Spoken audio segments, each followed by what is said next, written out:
It's the 20th of October. This is Rabbi Lang substituting for Rabbi Levitt, and this is the Gemorrah shir. All right. Is this any better? I'm sorry. Yeah, that's much better. Better? What I do is I have a light right up here in front of me, and it lights up my face. I thought that was your learning. Thank you, Roy. That's very nice of you to say. Yeah. Where are you from? You're from you sound like you're from America. You're not from America, right? Where are you from? Guess. England, South Africa, Australia. There you go, Australia. Those three sound similar to me. Hard to differentiate. Phil has joined us. This is Rabbi Actually, I Lang. can't hear you very well at the moment. How are you, Phil? I'm okay. Usually, the Israelis can't tell any of the people with the accents, but Americans usually can tell more or less between England, South Africa, and Australia. Roy is definitely Australia. What did you say? Roy is definitely Australian. You can easily, that accent we can tell. Phil is from America. Where are you from? New York area. New York. Okay, there you go. New York. I'm also in New York. Where in Australia are you from, Roy? Sydney? Melbourne? Melbourne. They have a Jewish community in Sydney or not really? Yes. Oh, yes. We've Big got Jewish community in Australia's Melbourne? Probably. We've got very viable communities in Australia. Very good communities. Yes. And a lot of kosher places and sharim and all things like that. Read about this judge. He became on the Supreme Court of I think it was Western Australia. Rabbi. Oh yes. Yeah, we've had Jewish people in Parliament in what do you call it, in areas of responsibility, like sort of prime ministers and things like that. I don't know about prime ministers. When Australia was first colonised, one of the ladies who was ill. Phil, What? I think you're drilling. It's not so bad. It's been worse on other days, but I'll go mute to make you happy. All right, thank you. One of the what do you call them? One of the convicts, early convicts, was a Jewish lady. She married the governor of Australia at that time. It was things like that. So, John Monash had Monash University named after him. He was a Jewish general in the army, and a lot of Jewish history, wrapped up in Australia. But anti-Semitism is claiming some ground now. How long ago did you move to Israel? About 12, 13 years ago. Your kids here or something like that, or you just decided it's time to get up and move to the Holy Land? We encouraged our children to make Aliyah, and then when it was okay or suitable for us to come, when we didn't have our parents anymore, Shalom, then we came. Yeah, I've only got, aside from relatives, I've only the only close relative I've got in Australia is my brother, and he's not likely to come. He comes for visits, but he's not likely to come for make Aliyah. I don't think he can now. Anyway, so but we've got all our children here. Baruch Hashem. The last lot came a couple of months ago. All right, right. So the quality of life is better in Australia or Israel? Sorry, say it again. Quality of life. How do you enjoy life more? You enjoy life more in Israel or Australia? It's different. Different. All right. Yeah, different. All right. We're gonna start here on daf 86. Apparently 86b. Is that true? Mm. That's correct. Correct. Okay. We're actually at the bottom of the page Okay. where it says, my time or Rebbe Yehuda.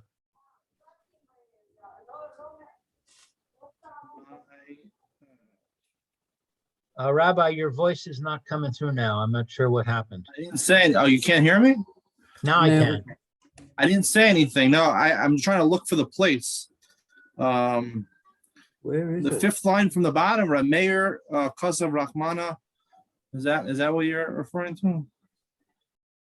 My time with Rabbi Yehuda. How many lines up from the bottom? Rebbe Meir is the next line. What's the first word of the line? Okay, I'm looking for that. My time.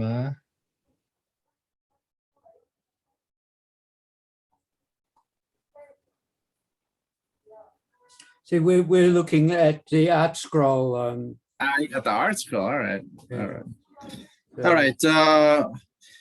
My time. I'll start from the top. The Gemorrah talked about yesterday. I mean, I don't know when yesterday, the day before you discussed the Mishnah's. The Gemorrah says our Mishnah is not like Rabbi Yehuda, right? Because Rabbi Yehuda says Suma ein lo boshas. He says a blind person, he doesn't have boshas. So the Gemorrah explained that to mean that the way Rashi and Tosas explain that to mean is that a summa ein lo boshas, a summa who embarrasses somebody else, he's not chayiv to pay boshas. And the Gemara says he's also not. Yehuda exempts him from going to galus or to exile or to get malchus or to be liable to capital punishment. The summa is not responsible for that according to Rabbi Yehuda. I suppose Rabbi Meir. So we'll start from my time, the Rabbi Yehuda. What's the reason Rabbi Yehuda? Gamar einecha einecha me'idim zomim. He learns the Gzeira Shava. Gzeira Shava is where it says two words in two different places, and they have a tradition that you can learn one thing from the next. Ma hasam sumin lo, af hacha sumin lo. Just like eidim zomin. A blind person, you can't be an Eid Zomim because part of being an Eid Zomim, a witness is having the ability to testify. You can't see something. How can you testify about it? So, Afhaka Sumin Lo. So therefore, also he can't be responsible for Eid Zomim. I'm sorry, he can't be responsible for boshas, because it says inecha by boshas also. Mechayve Golus, the Tanya, is also exempt according to Yehuda from going to exile if you kill someone unintentionally. The Sanya below rows. It says if you kill someone unintentionally, you go to Golus. It says he didn't see. And that's in order to be chayiv to go to Golus, you have to do something in a certain with a certain part of doing unintentionally. So one of the examples he didn't see. Prat l'suma, Divrei Rabbi Yehuda. This is coming to exclude a suma, a blind person, because it implies below rows that he didn't see now. Now, when he killed the person, inadvertently he didn't see, but he normally has the ability to see, to exclude a summa, a blind person, who can never see.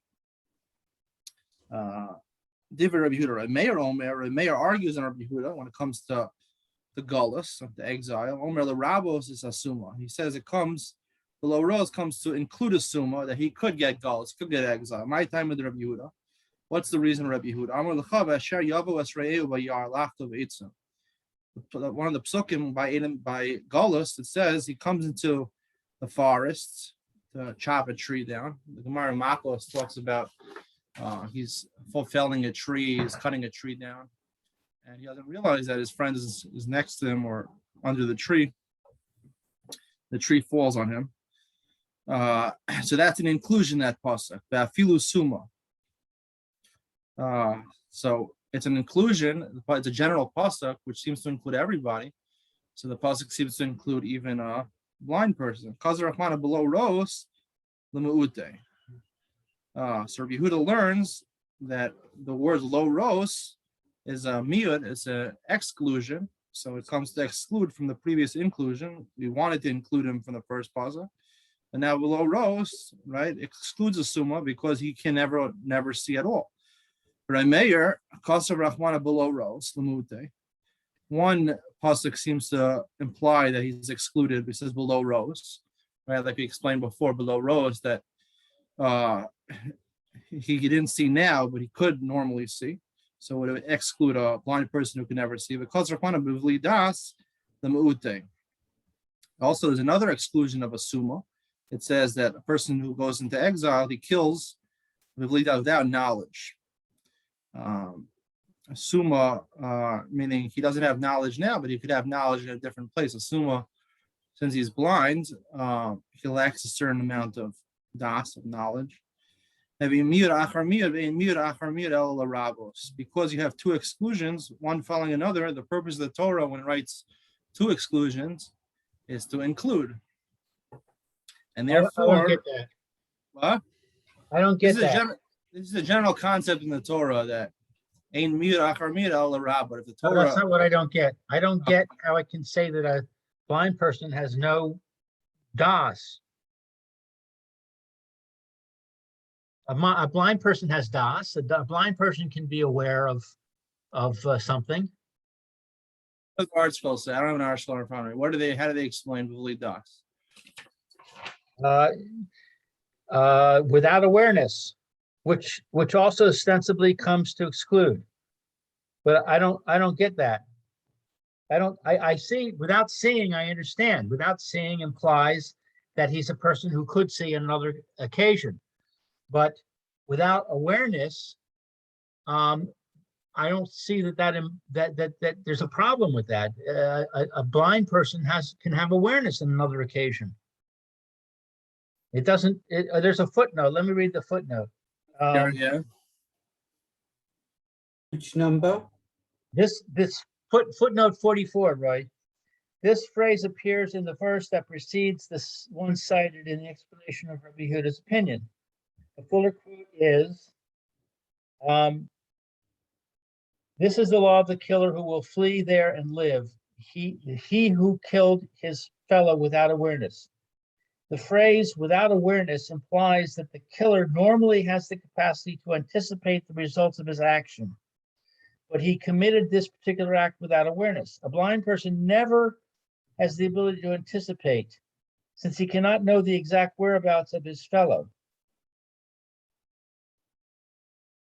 That doesn't make sense to me. A blind person can anticipate.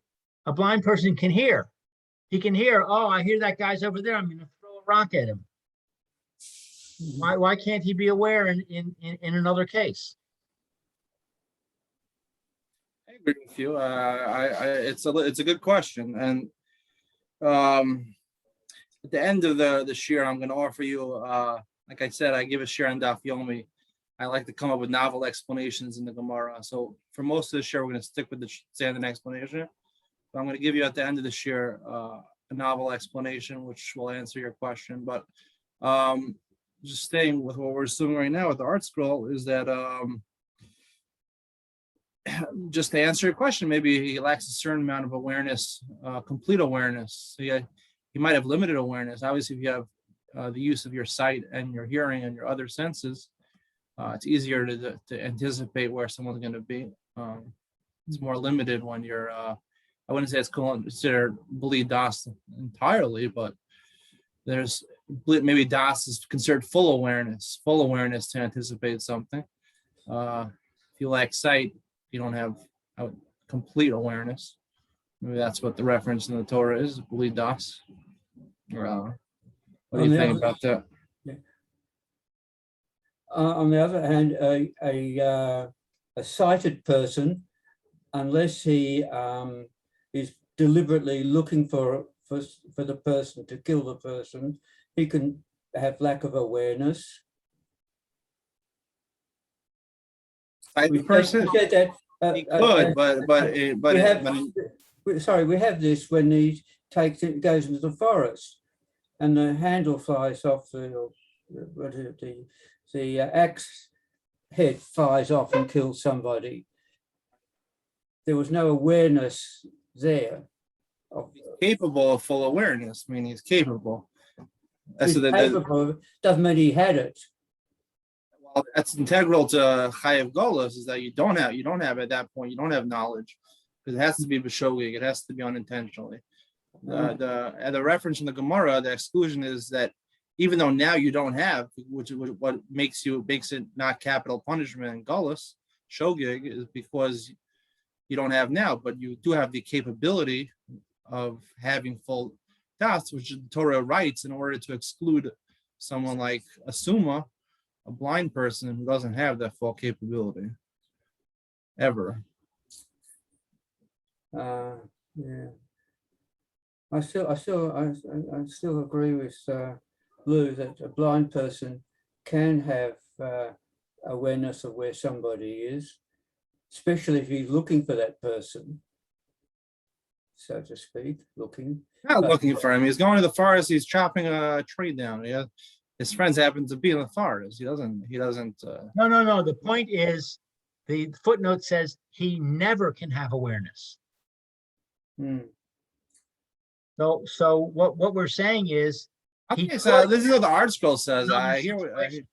I'm altering it a little bit. I'm saying complete awareness. Maybe that's what the Torah means. Complete das. Das is complete awareness. When you understand, das is.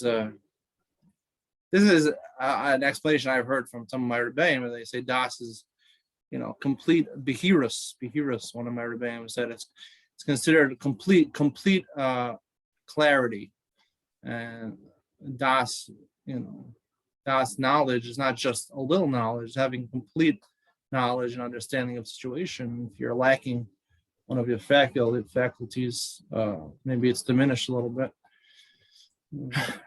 I'd add that in.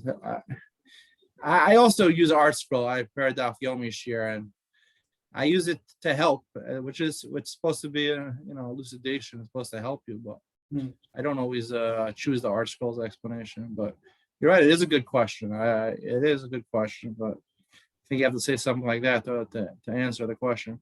Tosfos asks a different question. Tosfos offers, he says, if it's ein miyud achar miyud, if it's two exclusions one after another, and the Torah says two exclusions in order to include something, to include a summa, what's the point of having both of them? Just don't have any miyud. Don't say below rows. Don't say bli das. And I would know that a summa is included because it says asher yavo asreya bayar. Seemingly includes everybody. So why according to Rav Meir, does the Torah go out of its way to exclude him twice, just so we know to include him? That's Tosfos de Ramaskil, the Ein Miyud Achar Miyud, the second last Tosfos on the Daf, El the Rabbos. He says, Tema lo lichtov shum miyud u'mimela israbi. Don't write any miyud, and we would know that he's included. What do you think, Phil? It's a good question, Tosfos says. You like the question?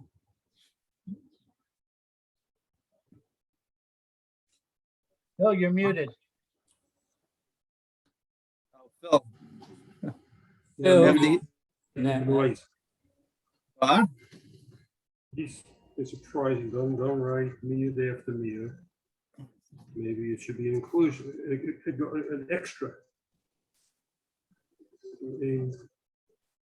Does- no.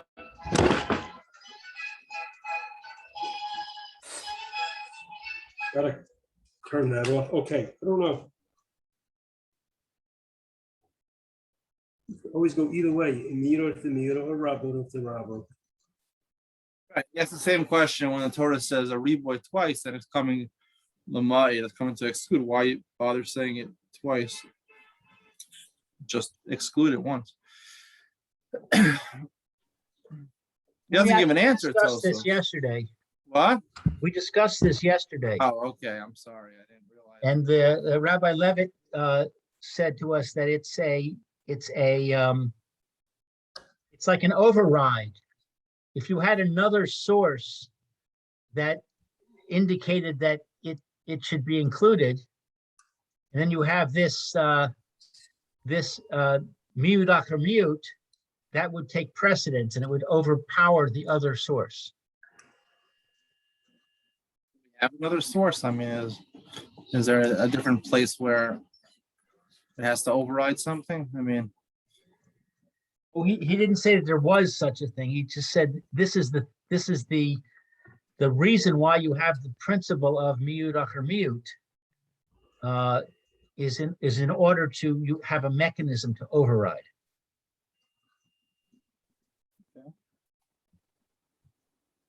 to give you an example where we find such a thing, or not really?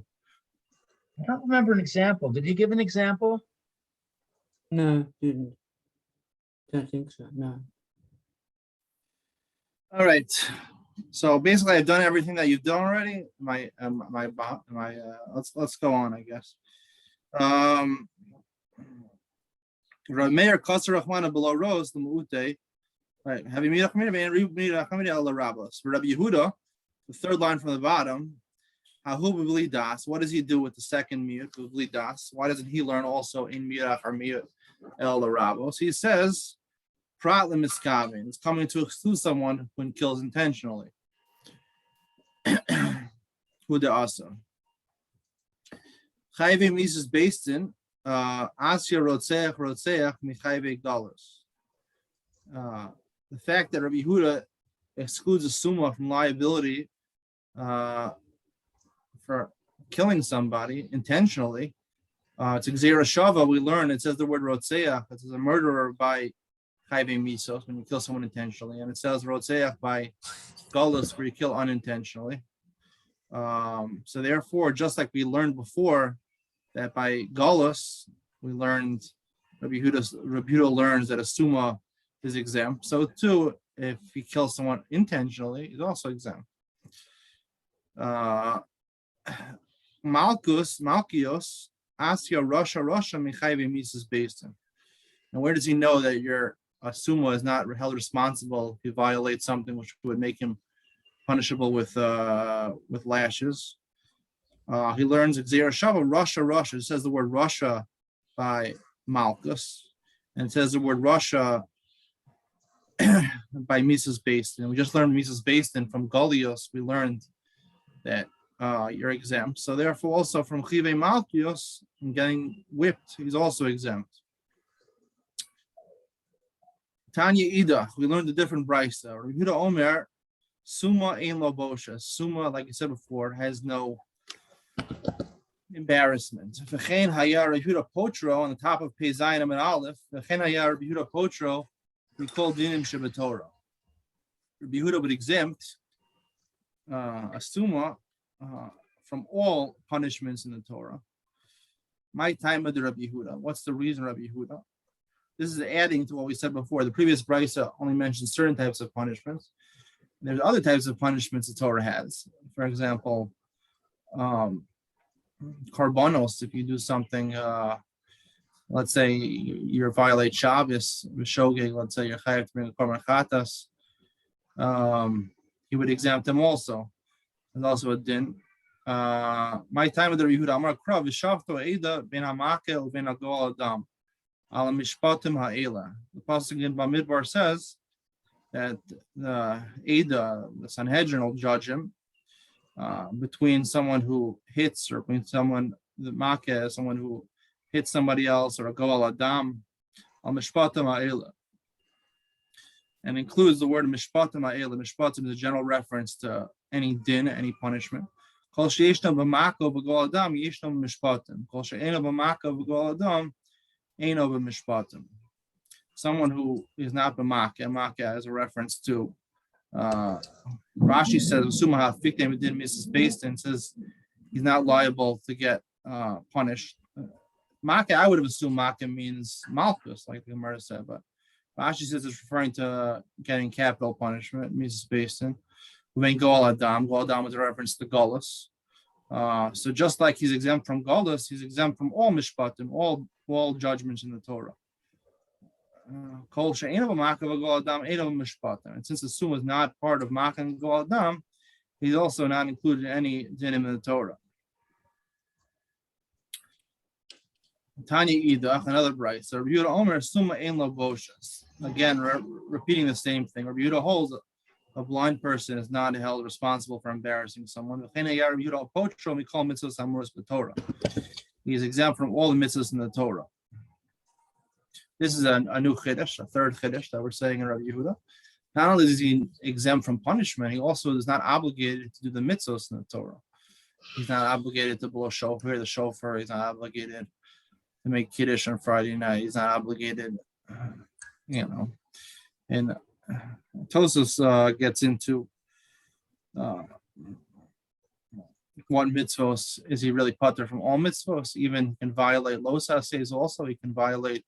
He could eat chametz on Pesach. Assume was like chametz on Pesach. Could that be?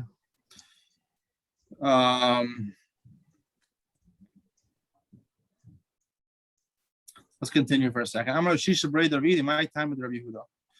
Where does he know that they're pater from mitzvos? Amar Krav Elah HaMitzvos HaChukim HaMishpatim. Another pasuk in Dvarim, it says these are the mitzvos, the laws and statutes, and the mishpatim, the din and the judgments. Kol she'yeshno mishpatim, yeshno b'mitzvos v'chukim. Kol she'eno mishpatim, eno b'mitzvos v'chukim. If he's not included in mishpatim, like we just learned before, so he's not included in mitzvos also. Amar Rav Yosef, Merei Shava Amina, Rav Yosef says, originally I would have said, Man da Amar halacha Rav Yehuda, the Amar Suma Patra Min HaMitzvos Kavidna Yom HaTav L'Rabbana. Originally, when I heard what Rabbi Yehuda said, this last teaching of Rabbi Yehuda, that a blind person is exempt from doing mitzvos, I would have made a party. I would have made a Yom HaTav, I would have made a Yom Tov for the rabbis. I would have made a party, a celebration. My time, why would it be celebratory in this case? The lo mafkidna v'avidna mitzvos. Because Rav Yosef was a rabbi, he was going to do the mitzvahs anyway. So now he's seemingly getting more reward because he's doing things he doesn't have to do. He's not obligated to do the mitzvahs. He was blind, Rav Yosef. So he was happy that now I get to do the mitzvahs. I'm going to do the mitzvahs anyway, and I'm going to get more reward because I'm not even obligated to do them, and I do them voluntarily. V'hashta, now he goes back and says, and now the Shamit Lahada Rabbi Chanina. Now that I heard Rabbi Chanina's teaching, the Amar Rabbi Chanina, Gadol Mitzvah Osa, Mishaina Mitzvah Osa. Rabbi Chanina has a teaching that it's greater star, you get more reward if you're actually obligated and you do it, more than someone who's not obligated and does it. Man da Amar Li Eina Lach Rabbi Yehuda Avinna Yom HaTav L'Rabbana. Anyone who tells me that the law is not like Rabbi Yehuda, that really a summa is obligated in mitzvahs, my time, and the chimaf kidna easily agrit pay. Because when I'm obligated, I get more reward. This is a general concept. Anyone have an explanation, their own explanation of why would it be that someone who is obligated to do something will get more reward than someone who's not obligated to do it? We actually learned the opposite. Oh yeah, where? We learned that the person who has an obligation has a bigger Yetzer Hara not to do it. And therefore, when he overcomes the Yetzer Hara, he gets more reward. Right, that's the Gemara's conclusion, right? That if it's obligatory, if you have to do Gadol Mitzvah Osem Mishayin Mitzvah, it's greater. Someone was obligated because he has Yetzer Hara. I think Rabbeinu Tam says this. Maybe a different Masechta. He says that if someone's not obligated has Yetzer Hara not to do it. If it's voluntary, it's much easier to do it. On the So other then hand, if you don't have to do it and you're doing it out of the goodness of your heart, then you're more of a tzaddik.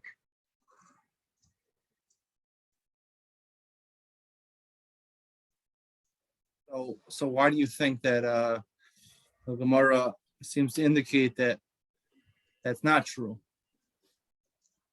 Alti tzaddik harbe. Don't be a big tzaddik. Well, we have two conflicting reasons here. So which one is stronger? Obviously, the Usually the Gemara, maskana, the way the Gemara works is that the thing it finishes off with is really the one it accepts the halacha. And that there's a hav and mina, and then he even says in this Gemara, Rav Yosef is the one saying this. He says, "I originally thought one way, and then once I heard Rabbi Chanina, what he says that Gadol Mitzvah Osa Yoser Mishena Mitzvah Osa." So then I was happy. If you darshan not like he wanted to be obligated in the mitzvah, so he could be obligated and get more schar. So it seems like even Rav Yosef was the one who said he thought voluntarily doing it would get you more reward. He went back on that and he changed his mind. And this is a concept not just over here. The Gemara in other places also brings this. Rabbi Chanina seems to accept the halacha that we assume that someone who's obligated gets more reward than someone who's not obligated.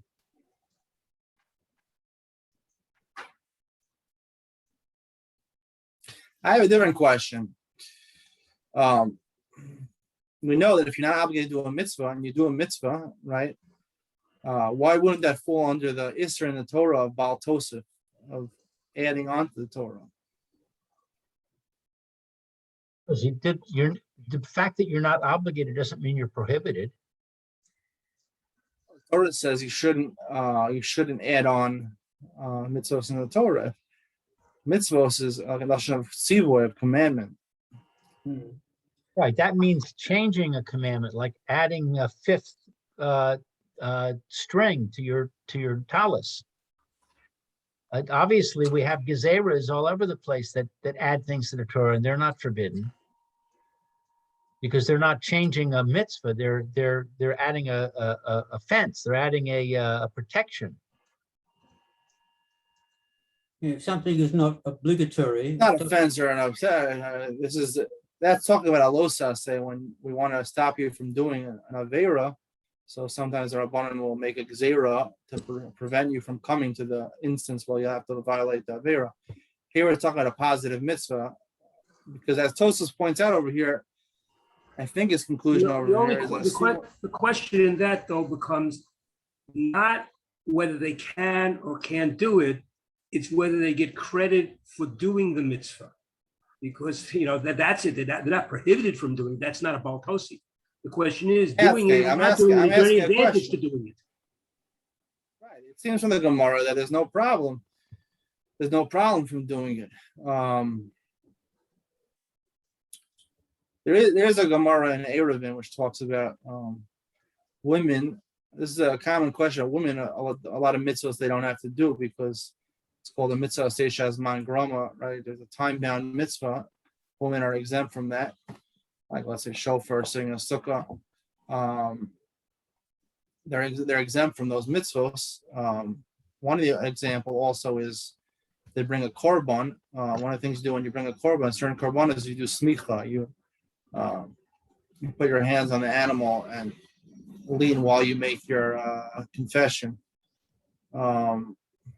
The Gemara in Eruvin mentions, according to I think one of the Rishonim say that if you're not obligated, a woman is not obligated in smicha and she does it, it would be Baal Tosef. It would be adding on to a mitzvah because she's not obligated. Talking about a positive mitzvah over here. I understand what you're saying about negative mitzvah, a safeguard, but a positive mitzvah. If you're not obligated to do it, why are you doing it? Right? I understand We know the a woman example. is allowed to sit in a sukkah. What? A woman can sit in a sukkah. It's not a Baal Tosif. Why not?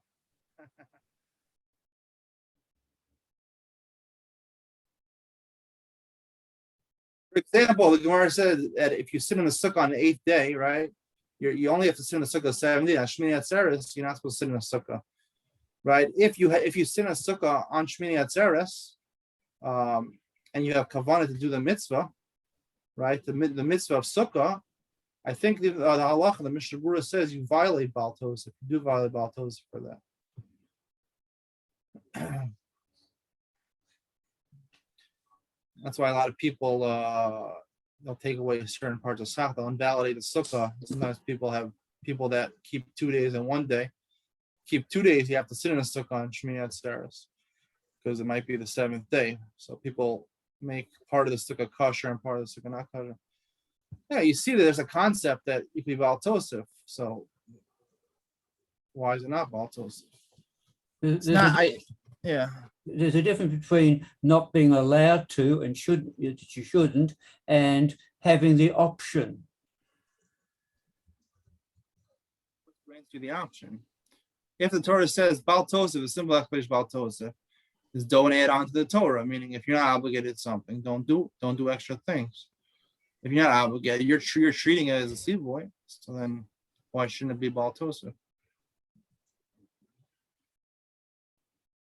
You're right. You're 100% right. Meaning we know that, women nowadays have taken them upon themselves. I don't know if it was always like this many years ago, but nowadays a lot of women, they'll count Sfiras HaOmer, they'll sit in a sukkah. Almost all the women sit in the sukkah, and they're makbid to go hear shofar at a later time or something like that if they're at home with their kids. The women do the mitzvahs, and we know it's not Baal Tosef. I'm just wondering why. What's the distinction between that and sitting in a sukkah on the 8th day on Shmini Atzeres if you live in Israel, and you are over Baal Tosef according to the Mishnah Berurah. If you do that.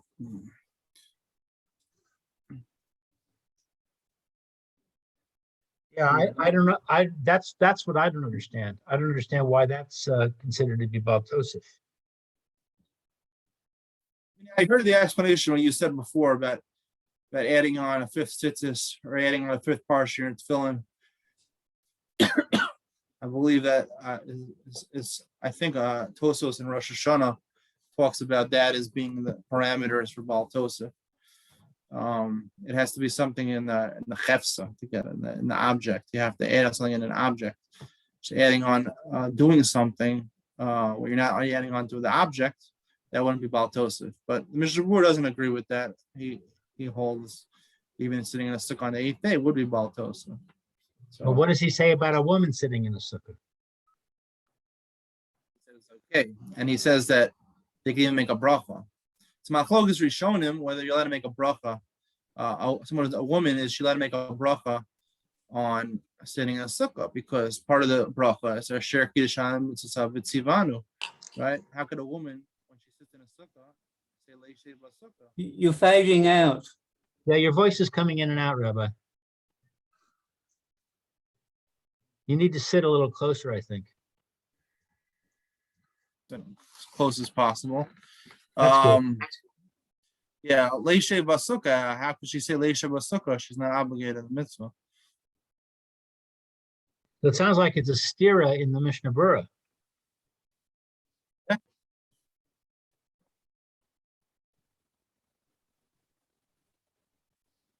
I don't know.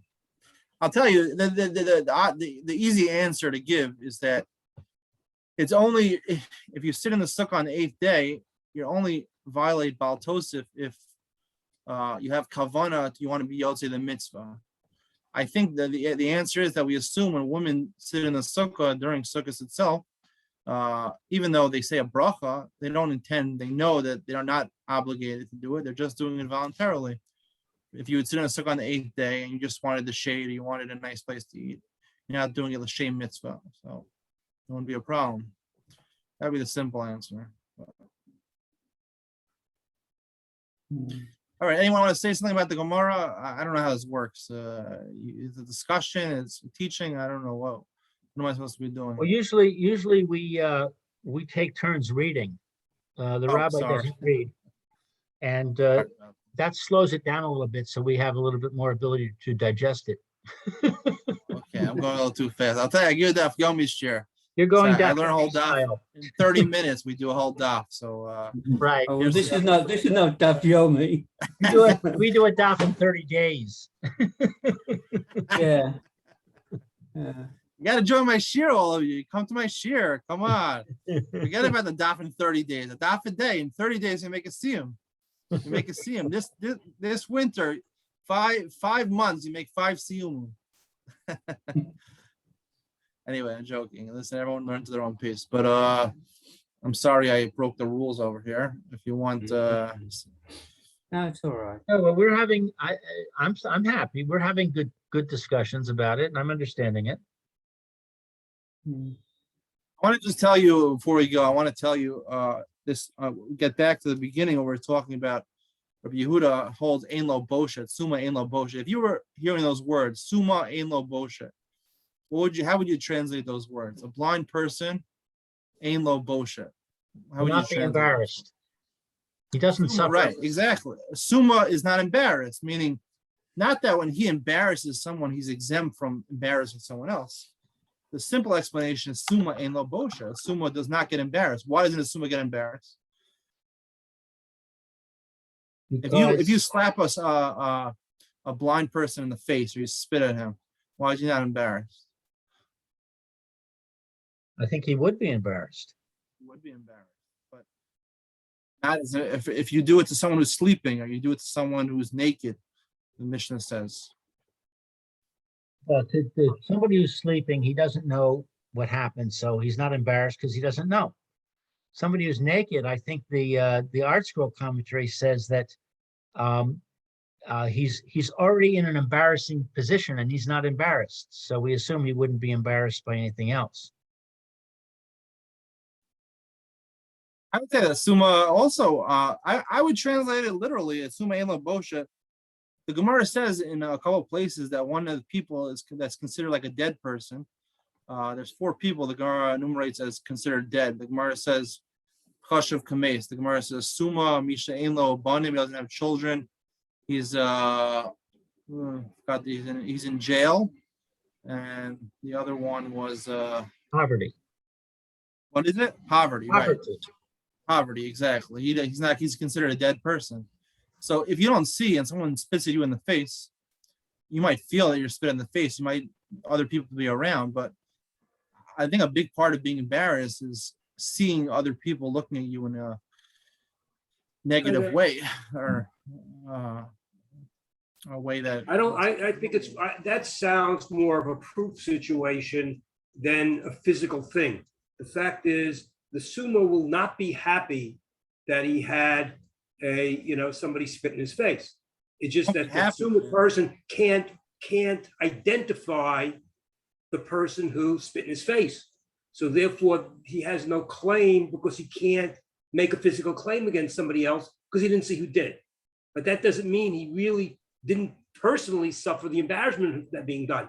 He personally suffered the embarrassment, but he has no claim of embarrassment to collect money from somebody else because of it.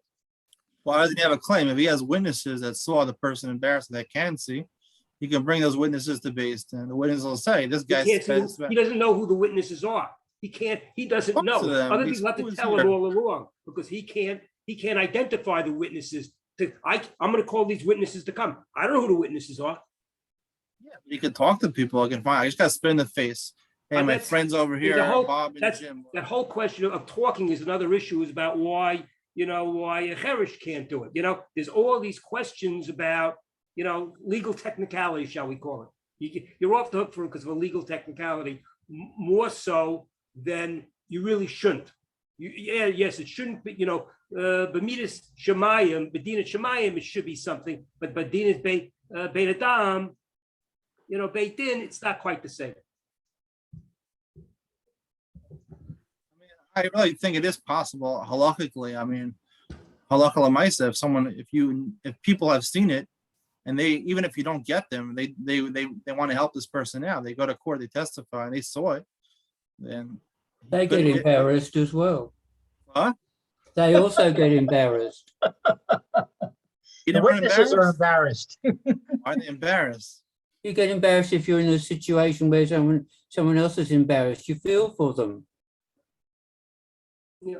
If you want to get a part of the money, you come to Basin, you get the 400 zoos or whatever, you split it with the guy.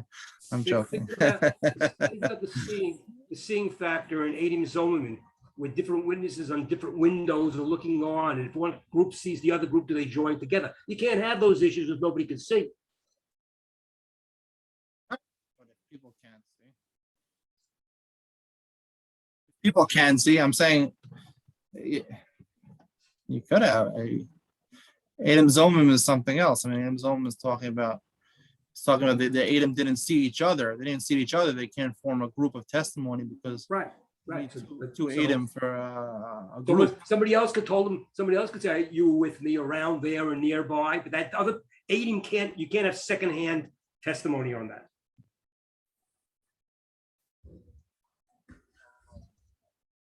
Right. That's in terms of, it's a different thing. It's in terms of forming a group of Adam. They have to be together, see it together. But if two Adam saw someone get embarrassed together, there's no reason they can't come to court and testify that he was embarrassed. No, how can they testify? You're saying when they can testify, the other guy was embarrassed. How can they testify about the It feeling? doesn't matter whether you feel embarrassment or not. If someone spits on you or slaps you in the face, something that's worthy of embarrassment, I testify in court. Two Adam testify in court. They say this guy spat on the other guy. So if you're chayav in boshes, if sumo would be liable, you have to pay boshes to him. So then they could be chayav the guy, could incriminate him. Well, you could ask the same question about anybody. If there's a fight between two people and one person punches the other guy, and then there's the guy who got punched brings witnesses to the court, and the witnesses say, yeah, we saw him punch him. And then the court says, okay, he has to pay this, he has to pay this, he has to pay this, and one of them is humiliation. Yeah. It's the same thing, whether he sees or not sees, the witnesses come and testify. That's what I'm saying. I'm saying that the reason summa, if you would translate summa in la boshes, he doesn't have boshes, it's not a technicality that no one can be a witness, is because my explanation is that he's like a dead person, so to speak, and his humiliation is not a real humiliation according to the Torah.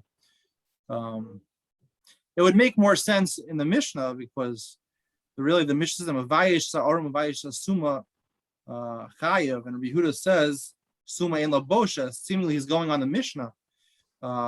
The Mishnah says, the Tanakama, the Mishnah says, Mavayish is a summa, is chayev. Talking about not a summa being Mavayish somebody else. It's talking about someone's Mavayish a summa. Rashi and Tosas have to come up with a unique shot in the Gemorrah that because Rabbi Yehuda is not going directly on the Mishnah. He's saying he makes an inference from the fact the next line of the Mishnah, it says V'yashan should be ish pater, and it doesn't say the same thing about summa. So therefore sumo is bish is chayev, and Rehuda would say is pater.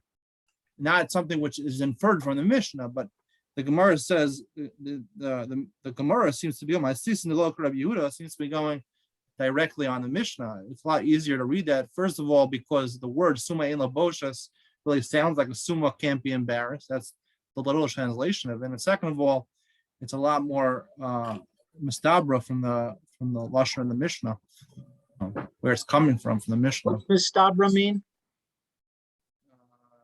Makes more sense. What? Makes more sense.